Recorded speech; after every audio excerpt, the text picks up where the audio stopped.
Hello दोस्तों, आज हम ये जो पार्ट आपको स्क्रीन पर दिख रहा है इसी को इसमें 3D में बनाना सीखेंगे। इसमें एक यहाँ पर ग्रुप भी डल रहा है, तो आप आज इसे देख सकते हो कि इस टाइप के पार्ट अगर आपको क्रिएट करने को मिले तो कौन कौन से कमांड और फीचर्स का इस्तेमाल करके ऐसा पार्ट आप क्रिएट कर सकते हो। तो चलिए वीडियो को शुरू करते हैं। अगर वीडियो अच्छा लगे तो इसको लाइक और सब्सक्राइब कर देना, ताकि आप लोगों के सहयोग और सपोर्ट से और भी मैं अच्छे अच्छे वीडियो आप लोगों के बीच लाता रहूँगा। तो चलिए शुरू करते हैं। सबसे पहले स्केच लेंगे। किसी भी एक प्लेन पर हम एक स्केच ड्रॉ करेंगे, जो कि आज जितने भी डायमेंशन होंगे सब एक फिक्स डायमेंशन होंगे जो हमें एक पार्ट को क्रिएट करने में दिया गया है। तो यहाँ से हम 23 mm का एक सर्कल लेंगे और उस सर्कल को लेने के बाद यहाँ से कर देंगे फिनिश। फिनिश करने के बाद एक्सट्रूड पर जाते हैं और इसका जो लेंथ है वो 66 mm है, तो हम यहाँ से 66 पर इंटर कर देंगे। 66 पर इंटर करके इसे कर देंगे नन पर, और नन से कर देते हैं इसे अप्लाई, या अप्लाई ही कर देते हैं क्योंकि इस कमांड का एक बार और इस्तेमाल करना है। अब हमने यहाँ से अप्लाई कर दिया। ये जो शाफ्ट एक क्रिएट कर रहा हूँ, एक होलो शेप बनेगा, तो इसके लिए मुझे इसका कॉलर देना पड़ेगा। तो कॉलर के लिए मैं ये वाला जो सर्कल है इसी को क्रिएट कर मतलब उस पर क्लिक करके यहाँ से मैं कर दूंगा 7 mm का मुझे कॉलर चाहिए। 7 mm का क्यों चाहिए मैं आगे बताऊंगा आपको वीडियो में। तो यहाँ 7 mm पे मैं इसे सेट करके यहाँ से सेटिंग में जाता हूँ, सॉरी ऑफसेट में जाता हूँ, और ऑफसेट में सिंगल साइड ऑफसेट करूँगा। इसको सिंगल साइड ऑफसेट हमें करना है इसको कम से कम 2.5 यानी टोटल में हमारा 5 mm का कॉलर मिल जाएगा। अब इसे करता हूँ मैं इंटर करते ही हम इसको कर देंगे अप्लाई। जैसे कि आप देख सकते हो हम इस पे अप्लाई करके एक हमने पार्ट क्रिएट कर दिया है। अभी इसमें ढेर सारे कमांड्स इस्तेमाल करने हैं, तो बने रहिएगा वीडियो में, सीखते चलेंगे एक एक कमांड्स और इसका उपयोग। और ये पार्ट जब क्रिएट होगा तो आपको देखने में भी थोड़ा सा ऐसा लगेगा कि हाँ ये कुछ पार्ट है इसमें, और क्रिटिकल प्रोफाइल भी है। तो अब यहाँ से मैं एक ले लेता हूँ स्केच इस फेस पर, और यहाँ से स्केच लेके एक मैं यहाँ सर्कल क्रिएट करूँगा, जो कि सर्कल होगा 11 mm का। तो 11 mm का हमने एक सर्कल ले लिया है, और यहाँ से कर देता हूँ ओके। ये फिनिश करने के बाद ये वाला जो दोनों पार्ट है इसको मुझे यूनाइट कर देना चाहिए, ताकि आगे कोई दिक्कत ना हो। तो इसे मैं यूनाइट कर दिया हूँ। अब यहाँ से जाता हूँ एक्सट्रूड में, ये वाला जो सर्कल है 11 mm वाला, इस पर क्लिक करता हूँ, और यहाँ से रिवर्स में करके इस वाले बॉडी से हम सब्सट्रैक्ट कर देते हैं। तो हम यहीं से बुलियन में जाके सब्सट्रैक्ट ऑप्शन को लेके इसके साथ कर देंगे सब्सट्रैक्ट। ये हमारा सब्सट्रैक्ट हो चुका है। फिर से हम इसका इस्तेमाल करेंगे। ये वाला सर्कल को पकड़ता हूँ और यहाँ से इससे ऊपर सेट करता हूँ 5 mm, क्योंकि मुझे 5 mm में यहाँ रिवर्स में भी 5 mm है, और ये 7 mm जो जा रहा है इसको एक बार 0 करके देखता हूँ। हाँ, अब इसे करेंगे ऑफसेट। यहाँ से मैं जा रहा हूँ नन पर है, ये सिंगल साइड ऑफसेट जाकर यहाँ से हमें अभी देख लेता हूँ मैं इसका डायमेंशन क्या है। तो हम इसे 4 mm पर सिंगल साइड ऑफसेट कर देंगे। यहाँ से मैं वैल्यू दे देता हूँ इसमें 4 mm और इंटर कर देता हूँ, और यहाँ से हम कर देंगे इसको भी सब्सट्रैक्ट इसमें से। तो ये हमारा इतना काम हो गया है। अब हम आगे क्या करेंगे, ऊपर हमें कुछ प्रोफाइल क्रिएट करना है, तो उसके लिए हम ऊपर से अब करते हैं।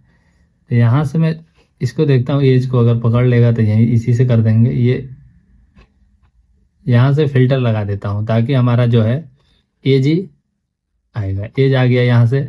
अब हमें नीचे जाना है यहाँ से 4 mm। तो ये वाला फेस को मैं 0 कर देता हूँ और इंटर कर देता हूँ, और नीचे वाला में वैल्यू डाल दूंगा मैं 4 mm। यहाँ से कर दिया ओके। अब यहाँ से हमें इसे ऑफसेट करना होगा। यहाँ हम कुछ कैलकुलेशन करेंगे, जैसे कि हमारा ये जो सर्कल है ये 11 mm का है जो हमने क्रिएट किया है, और यहाँ से हमें ये जो डाया चाहिए, ये आगे जो बनेगा ये चाहिए 17.3। तो अब हम इसमें क्या करेंगे, 17.3 में से 11 माइनस करेंगे तो 6.3 आएगा। तो यहाँ मैं वैल्यू कैसे डालूंगा, यहाँ जैसे 6.3 डिवाइड बाई 2 करके इसे कर देता हूँ इंटर।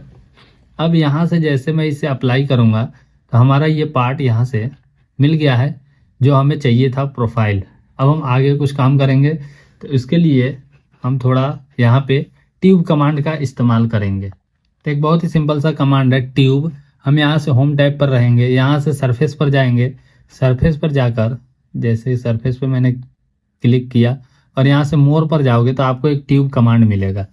ट्यूब कमांड क्या करना है, हमें यहाँ से इसके सेंटर में कहें कि हमें डालना है एक ग्रुप, जो कि ग्रुप होगा हमारा 2.5 का। तो 2.5 का ग्रुप डालना है। तो वैसे ग्रुप का डेप्थ है, ग्रुप का डेप्थ हमारा रहेगा इसका 0.2 और इसकी जो चौड़ाई रहेगी वो रहेगी 0.5। तो हम इस ट्यूब कमांड के इस्तेमाल से एक यहाँ पे ट्यूब क्रिएट करेंगे। ये हमने एक ट्यूब क्रिएट कर दिया है। अब क्या करेंगे, हम इसको यहाँ से टूल में जाता हूँ और टूल में जाकर मूव ऑब्जेक्ट पर जाकर ये वाला जो ट्यूब है इसको मुझे मूव कराना है, क्योंकि उसको सेंटर में लेना है। तो मुझे पता है कि हम इसका डेप्थ पहले ही 4 mm ले रखे हैं। जैसे कि मैंने आपको बताया था कि डिज़ाइन में सबसे ज़्यादा ज़रूरी जो है वो है इमेजिनेशन प्लस कैलकुलेशन, क्योंकि हमारे माइंड में कैलकुलेशन होना चाहिए और हमारे माइंड में उस ऑब्जेक्ट का इमेज होना चाहिए कि हम बना क्या रहे हैं और कितनी दूरी पर और कहाँ बनने वाला है।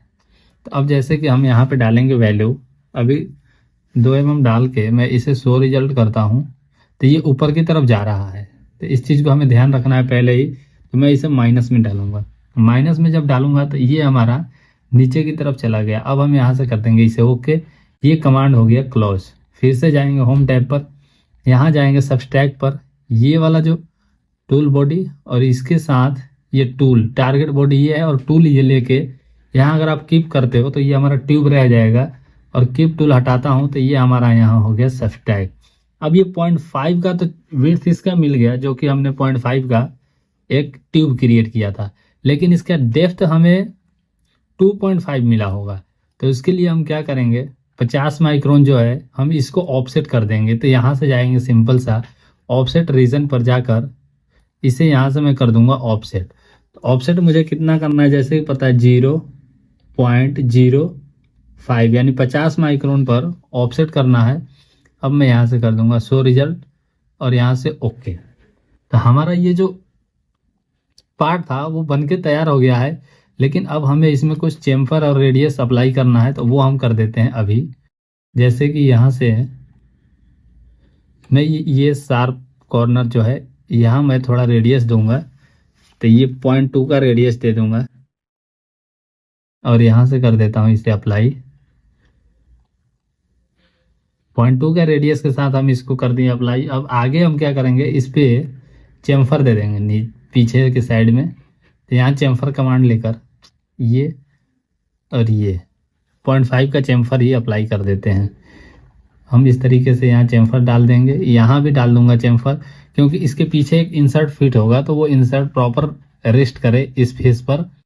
उसके लिए मैं यहाँ चेम्फर अप्लाई कर दिया। ये वाला फेस पे हमें रेस्ट करना चाहिए। यहाँ फिल्टर लगा है, अब इसे हटाता हूँ। ये वाला फेस पे यहाँ रुक जाइए, अभी दिखाऊंगा मैं। ये जैसे कि मैं यहाँ फेस पे गया तो ये वाला फेस पे हमारा पीछे वाला इंसर्ट प्रॉपर रेस्ट करे, इसलिए मैं यहाँ पे चेम्फर डाल दिया हूँ। इस तरीके से हमारा ये पार्ट क्रिएट हो चुका है। अब इसमें मैं व्यू में जाता हूँ, व्यू में जाकर यहाँ से एडिट ऑब्जेक्ट डिस्प्ले पर इसे कलर दे देते हैं, कोई अपने पसंद का कोई कलर इसमें डाल देना और यहाँ से कर देता हूँ ओके। ये कलर चेंज हो गया है और हमारे सामने पार्ट एक क्रिएट हो चुका है, जो कि एक स्लीप पंच भी आप इसे बोल सकते हैं। इस पार्ट का नाम स्लीप पंच।